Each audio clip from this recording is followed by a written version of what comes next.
എന്തായിരിക്കും സാഹചര്യം? ഇനി എസ്കലേഷൻ ഉണ്ടാവുമോ? തീർച്ചയായിട്ടും എസ്കലേഷൻ ഉണ്ടാവും. ഇനിയിപ്പോൾ there is no turning back. ഭാരതത്തിനാണെങ്കിലും പാകിസ്ഥാനാണെങ്കിലും ശരി, there is no turning back. ഇനി ആര് പിന്തിരിഞ്ഞാലും അവർ എന്താ പറയുക, താണം കെടും, ചെയ്യില്ല. ഇനിയിപ്പോൾ ഓൾ ഔട്ട് വാറാണ്. ഓൾ ഔട്ട് വാറാണെന്ന് മാത്രമല്ല, ബലോച്ച് ജനത അവിടെ പല സ്ഥലങ്ങളിലും പാകിസ്ഥാൻ്റെ കൊടികൾ മാറ്റി അവരുടേതായിട്ടുള്ള കൊടികൾ വെച്ചു, ക്വറ്റ പിടിച്ചെടുത്തിരിക്കുന്നു എന്ന് പറഞ്ഞു കേട്ടു, അറിയില്ല.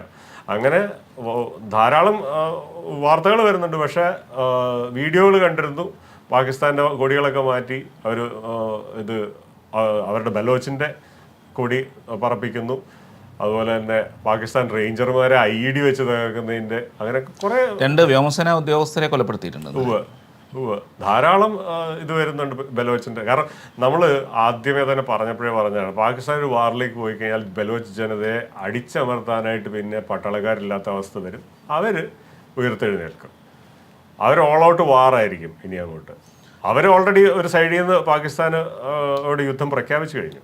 ഇപ്പോഴും നമ്മുടെ ചൈന ഒന്നും പറയുന്നില്ല, അനങ്ങുന്നു. ചൈന മിണ്ടുന്നില്ല. ഈ കുഴി കൊണ്ട് തള്ളിയിട്ടത് ചൈനയല്ലേ പാകിസ്ഥാനെ?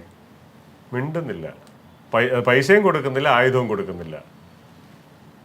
കൊടുത്ത ആയുധം വർക്ക് ചെയ്യുന്നുമില്ല. പിന്നെ പെട്ടു എന്ന് പറഞ്ഞാൽ പോരാ, ചൈന എന്തോന്ന് പറയും, മുഖം കാണിക്കാൻ പറ്റുന്നില്ലല്ലോ.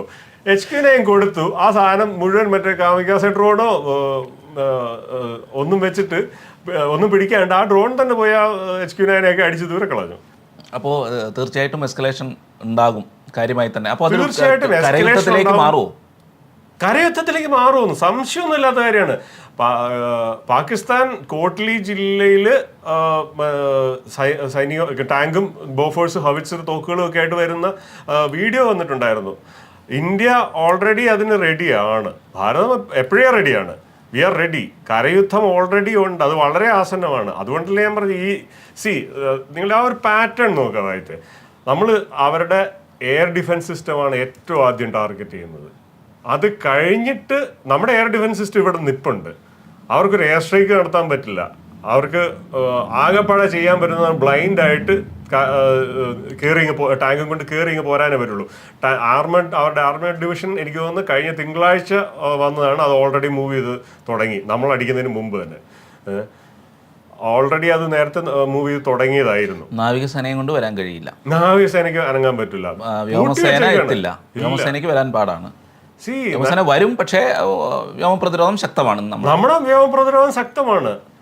അത് F-16 ആയാലും F-35 ആണെങ്കിലും ശരി, നമ്മൾ അടിച്ചിടും. അതായത് അപ്പോൾ പിന്നെ കരയുദ്ധം മാത്രമേ പാകിസ്ഥാനിന് മുന്നിൽ കരയുദ്ധം മാത്രമേ പാകിസ്ഥാന്റെ മുന്നിൽ ഒരു ഓപ്ഷൻ ഉള്ളൂ എന്ന് മാത്രമല്ല, കരയുദ്ധം എന്ന് പറഞ്ഞിട്ട് ടാങ്ക് കൊണ്ട് ഇങ്ങോട്ട് വന്ന് കയറി കഴിഞ്ഞാൽ അതിനൊരു ബാക്കപ്പ് ആയിട്ട് എയർ സപ്പോർട്ട് പോലും പറ്റില്ല. അതിൻ്റെ ഒരു ബാക്കപ്പ് ആയിട്ട് എയർ സപ്പോർട്ട് പറ്റില്ല. അത് സൂയിസൈഡലാണ്. ഒരു രാജ്യവും ചെയ്യാത്തൊരു പരിപാടിയാണിത്. ഇന്ത്യ പോലൊരു പരമാധികാര രാജ്യത്തിന് ഇതൊരിക്കലും സാധ്യമല്ല. എല്ലാ കാലവും ഈ പറയുന്ന ഭീകരതയെ ഇങ്ങനെ നേരിട്ടുകൊണ്ടിരിക്കുക, സ്വന്തം ജനങ്ങളെ നഷ്ടപ്പെടുത്തിക്കൊണ്ടിരിക്കുക, സ്വന്തം സൈനികരെ നഷ്ടപ്പെടുത്തിക്കൊണ്ടിരിക്കുക, ആളും അർത്ഥവുമൊക്കെ നഷ്ടപ്പെടുകയാണ്. അതും അതിർത്തി കടന്നു വന്ന ഭീകരവാദത്തിന്. എന്നിട്ട് അത് ചെയ്തിട്ട് അവിടെ ഒരു രാഷ്ട്രം ഇങ്ങനെ നിലനിന്ന് പോവുകയാണ്. എല്ലാ ഒരു ടെറർ ഫാക്ടറി ആയിട്ട് ഇങ്ങനെ അടവെച്ച് വിരിച്ചിറക്കുകയാണ് ഭീകരരെ ഇന്ത്യയിലേക്ക്. ഇനി ഇത് ഒരു പരിധി കൂടുതൽ സഹിക്കാൻ ഇന്ത്യക്ക് സാധ്യമല്ല. നമുക്ക് വേണ്ടത് ജീവിക്കണം, സമാധാനമായിട്ട് ജീവിക്കണം. നമുക്ക് യുദ്ധവും വേണ്ട, ഒന്നും വേണ്ട. സമാധാനമായിട്ട് ജീവിക്കാനായിട്ട് നമ്മളെ സമ്മതിച്ചില്ല എന്നുണ്ടെന്നുണ്ടെങ്കിലുള്ള അവസാന വഴിയാണ് ഈ യുദ്ധം. നമുക്ക് സമാധാനമായിട്ട് ജീവിച്ചാൽ മാത്രം മതി. നമ്മുടെ സമാധാനം തകർക്കാനായിട്ട് ഒരു തെമ്മാടി രാഷ്ട്രത്തെയും ഇനിയും സമ്മതിച്ചുകൂടാ. നഷ്ടമുണ്ടാവും, പൈസ നഷ്ടമുണ്ടാകും, യാതൊരു സംശയമില്ല. വിലപ്പെട്ട ജീവനുകൾ നഷ്ടപ്പെടാതെ, പൈസ പോകുന്നെങ്കിൽ പൊക്കോട്ടെ, നമുക്കുണ്ടാകാം. വിലപ്പെട്ട ജീവനുകൾ പോവാതെ ഇരുന്നുവെച്ചാൽ മാത്രം മതി. നമുക്ക് ജീവിക്കണം, സമാധാനമായിട്ട് ജീവിക്കണം, അത് മതി.